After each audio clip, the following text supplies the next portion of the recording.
State of the Art, Spring 2022. The Cat Pea Technique is working as well as it should. And I just now found a tracing demo showing the reference images tool. Here a person is tracing the shape of musical instruments through a transparent reference image. It should be noted that the color picker tool will pick original colors from the reference image, even though it has been made transparent. This tool is both for tracing shapes and picking the correct colors. A lot of people ridicule the idea. Others ridicule people that ridicule the idea.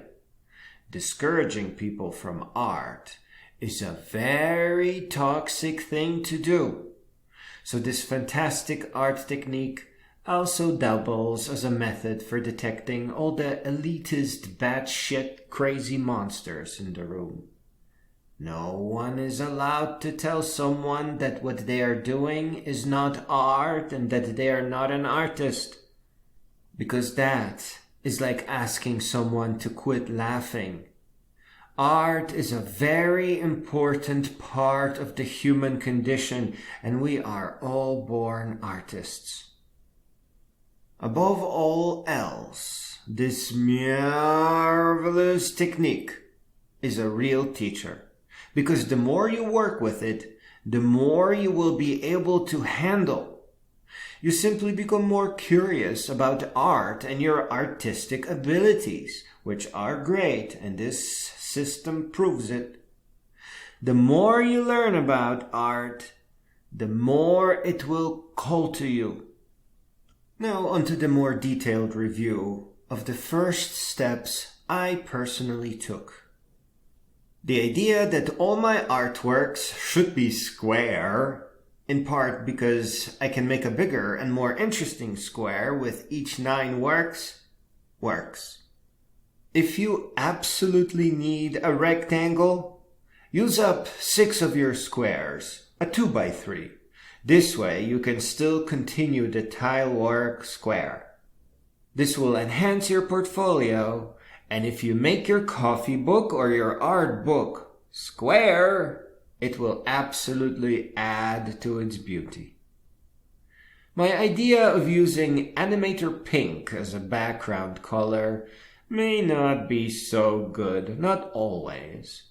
I would still encourage considering such an exploit, but also caution that if you invest yourself in keeping to a single background color, none of your works can touch the edge of the canvas, especially the bottom edge, as the case is with portraits. When I finish a portrait, I want to share it with the world. I don't want to search for a photo of a frame or a graphic motif to prevent the work from touching the edges. My caricature or lowbrow art style creation system works as well. I used it twice.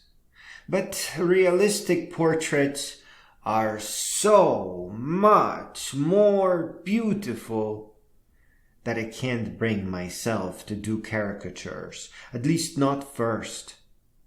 Though I did discover that once you paint a realistic portrait, it is then very easy to extend it into the world of lowbrow pop surrealism. But, it is more respectful to just give the person their painting without messing with any of the shapes. So a caricature or a lowbrow piece is a secondary work of art. Think of it as a cute companion to the full portrait. It is sure to make the subject smile. Now onto the stylization component, where we enhance the photos and take them into their own dimension. We all know that putting a little white reflection dot in the eye makes it look more realistic. But you should also add a transparent layer reflecting something like the sky or pavement in the eyeball. The shape of this reflection should probably be circular. In one of my works, it actually has the shape of bushes that are reflected in the animal's eyes. Beyond the reflection of the light, there is also a mirror image reflected by the eyeball. But you don't need to stop here, because you can create art for beauty's sake. You don't have to be technical. You should experiment. Add whatever looks good rather than whatever makes sense.